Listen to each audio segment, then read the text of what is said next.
জামায়াতের আমির জনাব তারেক রহমানকে বিতর্কে আহ্বান জানিয়েছেন। তারেক রহমানের নাম তিনি বলেননি, অপোনেন্টস বলেছেন। সো আমরা বুঝতে পারি এই নির্বাচনী ক্যাম্পেইনে দুই দলের দুই প্রধান কেউ কারো ব্যক্তিগতভাবে নাম নিচ্ছেন না, এমনকি দলের নামও নিচ্ছেন না। এটাকে আমি একটা সৌজন্য বলেই মনে করি। যাই হোক, এই আলাপটা এখন সামনে আসবে এবং এটাকে খুঁচিয়ে বিরাট করে তোলার চেষ্টা হবে। জামায়াতের আমির আহ্বান করেছেন জনাব তারেক রহমানের কী করা উচিত। তিনি যদি সেটা ডিক্লাইন করেন, আমি মনে করি এটা যে ডিক্লাইন করতে হবে সেটা জনাব তারেক রহমান জানেন। কেন ডিক্লাইন করতে হবে সেই জায়গায় আসছি। এটাকে নিয়েও জল ঘোলা করার চেষ্টা হতে পারে, তাই অগ্রিম কয়েকটা কথা বলে রাখা জরুরি। এই আহ্বানে কি জনাব তারেক রহমানের সাড়া দেওয়া উচিত? তারও আগে বলি, হ্যাঁ, এই ধরনের বিতর্কের চর্চা আছে। আমেরিকার প্রেসিডেন্সিয়াল ডিবেট আমরা দেখেছি, এবং অনেক দেশে যেখানে পার্লামেন্টারি সিস্টেম আছে সেখানেও টেন্টেটিভ যিনি প্রধানমন্ত্রী হতে পারেন তিনি তারা ডিবেটে আসেন। মানে পার্লামেন্টারি সিস্টেমের ব্যাপারটা একটু আলাদা একটা কারণে। সেটা হচ্ছে প্রেসিডেন্সিয়াল ডিবেটে কারা কারা প্রেসিডেন্ট নির্বাচন করছেন এটা নিশ্চিত থাকে। পার্লামেন্টারি সিস্টেমে যেটা হয় যে আগে নির্বাচনটা হবে, পার্লামেন্টারিয়ানরা নির্বাচিত হবেন। আমরা ধরে নিলাম বিএনপি জিতলো বা জামায়াত জিতলো, যেই জিতুক, হতে তো পারে, টেকনিক্যালি বলছি। বিএনপির যে সংসদীয় দল তার মধ্যে কেউ না কেউ আরও সমর্থন চাইতে পারেন যে আমি প্রধানমন্ত্রী পদে থাকবো। সে কারণে এটা সবসময় যে শতভাগ নিশ্চিত থাকে তা না। তারপরও দলের প্রধানরা ডিবেট করেন, আমরা ব্রিটেনে দেখেছি এটা হয়। এখন জনাব তারেক রহমানের কি এই প্রস্তাব গ্রহণ করা উচিত কিনা? উত্তর হচ্ছে কোনোভাবেই না। মানে জনাব তারেক রহমান শফিকুর রহমানের সাথে একই স্টেজে ডিবেট করবেন। জনাব শফিকুর রহমানকে সে জায়গাটা দিয়ে দেবেন যে তিনি তারেক রহমানের যোগ্য অপোনেন্ট। কোনোভাবেই সেটা হয়েছে বলে আমি মনে করি না।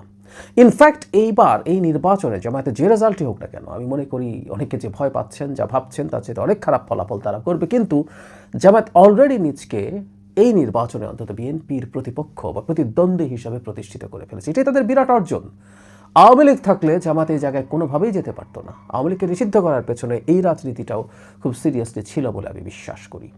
আওয়ামী লীগ থাকলে, আমি আবারও বলছি, লড়াই বিএনপি আওয়ামী লীগের মধ্যেই আলোচনা বেশি হতো, জামাত সেখানে খুব বড় ফ্যাক্টর থাকতো না। কিন্তু অলরেডি তারা সেটা দল হিসাবে অর্জন করেছে, যদিও ভীষণ দুর্বল। এই ভীষণ দুর্বলতার কারণেই আমিরের সাথে ডিবেট করে তাকে জাতে তোলার কোনো দরকার জনাব তারেক রহমানের আছে বলে আমি মনে করি। এটা তিনি নিজেও খুব ভালোভাবেই বুঝবেন। আমরা যে কথাটা ধারণা করছিলাম, যেটা বলছিলাম, এটাকে কেন্দ্র করে কেউ কেউ বলার চেষ্টা করবেন যে তারেক রহমান যথেষ্ট যোগ্য নন, যথেষ্ট কনফিডেন্ট নন, সেই কারণেই তিনি শফিকুর রহমানের সাথে ডিবেট করছেন না, তিনি ভয় পেয়েছেন তাই যাননি। আমরা আগে থেকেই জানি এই কথাগুলো বলা হবে। সে কারণে আমাদের একটু বলে রাখা দরকার যে কাউকে ওই প্ল্যাটফর্মটা দেওয়ার কোনো দরকার নেই, সেই জায়গাটা দেওয়ার দরকার নেই।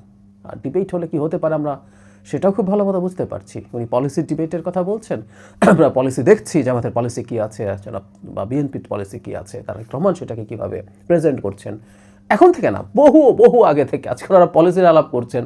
তারেক রহমান শেখ হাসিনার সময়ও অনেকগুলো ভিডিওতে তার স্টেট নিয়ে তার চিন্তা, পলিসি, এগুলো নিয়ে ভিডিও বানিয়েছেন, ভিডিওতে জনগণের সাথে কথা বলেছেন। সুতরাং ওগুলো অনেক পুরনো ব্যাপার।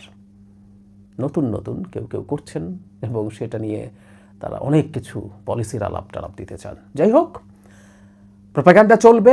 তারেক রহমান ভয় পেয়েছেন, তারেক রহমান ক্যাপেবল না, কিন্তু সেই প্রোপাগান্ডায় একেবারেই দৃষ্টি দেওয়ার দরকার নেই। জামাতের আমির তার জায়গা থেকে থাকুন, প্রত্যেকে তার জায়গা থেকে কথা বলুক। অলরেডি যতটা হয়েছে সেটা নিয়ে জামাত অনেক অর্জন করেছে, তাদের এটা মনে রাখা উচিত যে তারা এই একটা নির্বাচনে প্রধান বিরোধী দল, মানে মেইন দলের বিরুদ্ধে প্রধান প্রতিদ্বন্দ্বী হয়েছে এবং প্রধান বিরোধী দল হিসেবে, সিট কম হোক কিন্তু প্রধান বিরোধী দল হিসেবে তারা প্রতিষ্ঠিত হতে যাচ্ছে। এটাই অনেক কিছু। এটা নিয়ে তারা বহু বছর রাজনীতি করতে পারবে। কারণ বাই এনি চান্স কোর্ট যদি আওয়ামী লীগকে দোষী না পায়, আমরা আইসিটিতে কিন্তু আওয়ামী লীগকে আমরা বিচার করার কথা বলছি, মানবতা বিরোধী অপরাধে তারা দল হিসাবে জড়িত ছিল কিনা সেই আলাপটা করছি, আমরা সেটা দেখতে চাইব। কোর্ট যদি দেখে তারা জড়িত ছিল না, আমি তাত্ত্বিকভাবে বলছি, সেক্ষেত্রে আওয়ামী লীগ যদি আবার ফেরত আসে, জামায়াতের এই সুদিনও শেষ হয়ে যাবে। সুতরাং তারা এই সময়টা উপভোগ করুক আপাতত। ঢাকা 17 আসনে জামায়াতের ক্যান্ডিডেটের সেনাবাহিনীর সাথে বাকবিতণ্ডা, তাদেরকে হুমকি প্রদান নিয়ে আলোচনা চলছে। একটা গুরুত্বপূর্ণ আলোচনা এভাবে আছে যে এই যে ভিডিও ফাঁস হলো, সেই ভিডিও ফাঁস হওয়ার জন্য সেনাবাহিনীকে দায়ী করার প্রবণতা, সেটা নিয়ে একটু কথা বলতে চাই। তার আগে একটা ক্লিপ একটু দেখে নেওয়া যাক। সেই ভিডিওটি আপনারা অনেকেই দেখেছেন, সেটা দেখে সেটা নিয়ে কয়েকটা কথা, এবং এই যে ভিডিওটা বেরোলো, সেই ভিডিও বেরোনো নিয়ে আলাপ করব এবং তার চাইতে জরুরি কথা, এটা নিয়ে জামাতের কথা বলার অধিকার আছে কিনা, অন্তত জামাতের নায়েবে আমিরের একটা উক্তি প্রসঙ্গে কথাটা মনে পড়লো। আগে এই ক্লিপটা দেখি, তারপর আবার কথা বলছি। এই সময় বুঝছেন, সময় সবসময় থাকে না, ঠিক আছে? আপনাদের সময় সবসময় সমান যায় না। বহুত বড় বড় অফিসাররা পা ধরছে 5 আগস্টের পরে আমাদের জায়গা, আমরা কিছু বলি নাই। আমরা এরকম কুকুরের মতো পা চাটা হই নাই, ঠিক আছে? আমরা এখন গোলামির না, আপনারা গোলাম হয়ে গেছেন, আপনারা অলরেডি গোলাম হয়ে গেছেন, দেশটাকে বিক্রি করে দিয়েছেন একটা দলের কাছে। জামায়াতের ক্যান্ডিডেট গতকালই ফেসবুকে স্ট্যাটাস দিয়ে সরি বলেছেন, কিন্তু আমি একটা কথা বলতে চাই যে একটা মানুষের মুখ দিয়ে এ ধরনের কথা কিভাবে আসে। তার চাইতে জরুরি কথা, অনেক বড় বড় অফিসাররা গিয়ে নাকি তাদের পা ধরেছেন, পা চেটেছেন এবং তারা কুকুরের মতো পা চাটা শেখেননি, এই ধরনের ভাষা তিনি ব্যবহার করছেন। আমরা আমাদের জায়গা থেকে জানতে চাই, এটা একটা পাবলিক ইন্টারেস্টের বিষয় নিশ্চয়ই হবে, কারণ তার এই ভিডিও ফাঁস হওয়ার সাথে পাবলিক ইন্টারেস্টের প্রশ্ন জড়িত আছে। তো তারও উচিত হবে সেনাবাহিনীর কোন কোন বিরাট অফিসাররা গিয়ে জামায়াতের এবং তার অন্য নেতাদের এবং তার পা চাটতে গেছেন, সেটা একটু আমাদেরকে জানানোর জন্য উচিত হবে যে আমাদের সেনাবাহিনীর কত বড় বড় অফিসাররা গিয়ে জামাতের পা চেটেছেন, এই তথ্যটা আমাদের দরকার আছে। তারা বাংলাদেশের সেনাবাহিনীতে কাজ করার উপযোগী কিনা, উপযুক্ত কিনা, যোগ্য কিনা, সেই প্রশ্ন আমরা তুলব এবং সেটা আমরা ভেরিফাই করতে চাই। এই ভদ্রলোকের কাছে আমরা এই আহ্বান আবার জানাবো। অন্য ইস্যু যেটা নিয়ে কথা বলছিলাম সেটা হলো এটা যৌক্তিক বা এটা নৈতিক, এটা আইনি হয়েছে কিনা। কারো এমন একটা কিছু যদি ফাঁস হয় যেটা আসলে ফাঁস হওয়ার কথা ছিল না, সেই জিনিসটা নিয়ে আলাপ আছে। একটা বডি ক্যামে রেকর্ড করা হয়েছে এবং এই রেকর্ডটা হচ্ছে, এটা ইনফ্যাক্ট আমরা যদি ভিডিওটা দেখি সেটা হচ্ছে এই ভদ্রলোক এটা জানতেন। একটা পর্যায়ে ওয়্যারলেসে বডি ক্যামেরা অন করতে বলা হয়, তখন যিনি মিলিটারি পুলিশ তিনি জানান যে বডি ক্যামেরা অন করা আছে। মজার ব্যাপার, অন করার পর ওই ভদ্রলোকের টোন খানিকটা নেমে যায়। তারপরও তো উনি অ্যাওয়্যার ছিলেন, কিন্তু এটা একটা রুটিন রেকর্ডিংয়ের অংশ, যেটা কোনো না কোনো জায়গায় এটা সংরক্ষিত থাকার কথা। প্রশ্ন হচ্ছে এটা যে বেরোলো এটা কতটা অন্যায় হয়েছে। আমরা এই প্রবণতা বিভিন্ন সময়ে দেখেছি, সেই কারণে এই প্রশ্নটা এসছে, এটাকে আমরা কীভাবে দেখব। ইনফ্যাক্ট মানুষের ব্যক্তিগত জিনিস বা যে জিনিসগুলো গোপন থাকার কথা সেগুলো ফাঁস করা নিয়ে আমাদের যে প্রিভিয়াস চিন্তা সেটার ধারা একেবারেই পাল্টে দিয়েছিল উইকিলিক্স। আমাদের মনে আছে অনেক হুইসেল ব্লোয়ার আসলেন যারা বিভিন্ন জায়গায় কাজ করতেন, তারা তথ্য বের করে সেটা পরবর্তীতে প্রকাশ করে দিয়েছেন। আমরা ব্র্যাডলি ম্যানিং, পরে যিনি নারী হয়ে চেলসি ম্যানিং নাম ধরেছেন, এডওয়ার্ড স্নোডেন, এনারা নানান রকম তথ্য তাদের জায়গা থেকে ফাঁস করেছেন।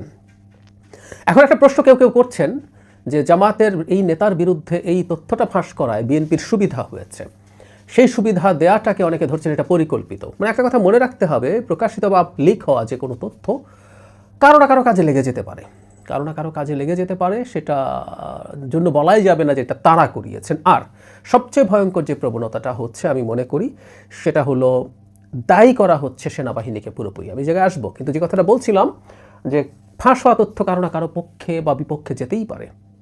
জনাব তারেক রহমানকে নিয়ে টাইম ম্যাগাজিন একটা খুবই দীর্ঘ রিপোর্ট করেছে, সেখানে উইকিলিক্সে জনাব তারেক রহমান সম্পর্কে কী বলেছে সেটা উল্লেখ করা হয়েছে। আবার জনগণের সামনে এটা আসলো, সেখানে কিছু নেগেটিভ কথাবার্তা আছে। এখন এটা জামায়াতের পক্ষে যাবে, তো তাহলে কি বলতে হবে যে টাইমের ওই ম্যাগাজিনের ওই জিনিসগুলো জামাতের প্রভাবে তৈরি করা হয়েছে, ঢোকানো হয়েছে?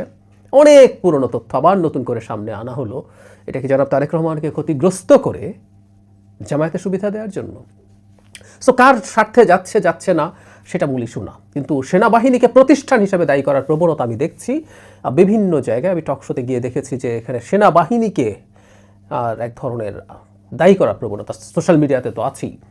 এই প্রবণতাটা খুব ভয়ঙ্কর। মানে এখানে যেটা হয় যে এই বডি অন ক্যামেরা যেগুলো আছে সেগুলো কোথাও না কোথাও এটা ডেটা সংরক্ষণ করা হয়, সেখানে বহু মানুষ কাজ করে, এখানে কোনো একটা জায়গা থেকে এটা লিকড হতে পারে, কোনো ব্যক্তি এটা করার সম্ভাবনাই বেশি।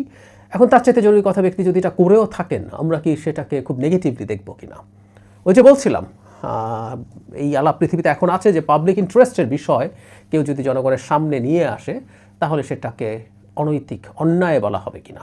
আমি এই যে ভিডিওটা ফাঁস হলো এটা বিএনপি কিছুটা মাইলেজ তো পাবেই, কোনো সন্দেহ নেই, কিন্তু এটা পাবলিক ইন্টারেস্টের বিষয় বলে মনে করি। একজন যিনি আইন প্রণেতা হতে যাচ্ছেন তিনি কি করছেন, এবং তার চাইতে জরুরি কথা যে বাংলাদেশের সেনাবাহিনীর প্রতি যে পরিমাণ বিদ্বেষ, ক্ষুব্ধতা, ঘৃণা যে ভাষা তিনি ব্যবহার করেছেন, জনগণের এটা দেখার প্রয়োজন আছে জামায়াত ইসলামীর মতো দল কাদেরকে মনোনয়ন দেয়। এটা খুবই গুরুত্বপূর্ণ পাবলিক ইন্টারেস্টের বিষয়। সুতরাং এটা ফাঁস হওয়াটাকে আমরা ওভাবে নাও দেখতে পারি। তার থেকে জরুরি কথা, যিনি এটা প্রথম জনগণের সামনে এনেছেন, জনাব জুলকারনাইন সায়ের, আল জাজিরার সাংবাদিক, তাকে অনেকে তুলোধুনো করার চেষ্টা করছেন। সায়ের বলছেন রাইটলি তিনি এর আগে শেখ হাসিনার সময় প্রচুর এই ধরনের বিষয় মানুষের সামনে এনেছেন, সেগুলো তখন আবার সবাই বাহবা দিত, কারণ সেগুলো তাদের পক্ষে যেত। সো পক্ষে গেলে ঠিক আছে, পক্ষে না গেলে লিক করা হয়েছে কেন, এই আলাপগুলো আছে। কিন্তু যে প্রশ্নটা করছিলাম, জামায়াত ইসলামীর কি আদৌ কোনো অধিকার আছে এটা নিয়ে কথা বলার? কারণটা হলো কিছুদিন আগে, কয়েক মাস আগে হবে, জামায়াতের নায়েবে আমির জনাব আব্দুল্লাহ মাহমুদ তাহের তার কাছে উপদেষ্টাদের কণ্ঠ রেকর্ড আছে বলেছেন। আমি একটু পড়ি জায়গাটা।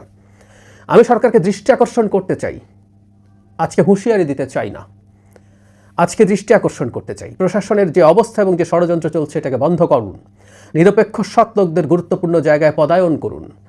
আর যদি না হয়, কোন কোন উপদেষ্টা ষড়যন্ত্রে লিপ্ত তাদের কাছে, আমাদের কাছে নাম আছে, তাদের কণ্ঠ রেকর্ড আছে, মিটিংয়ে তারা কি বক্তব্য দেন এসব খবর আছে।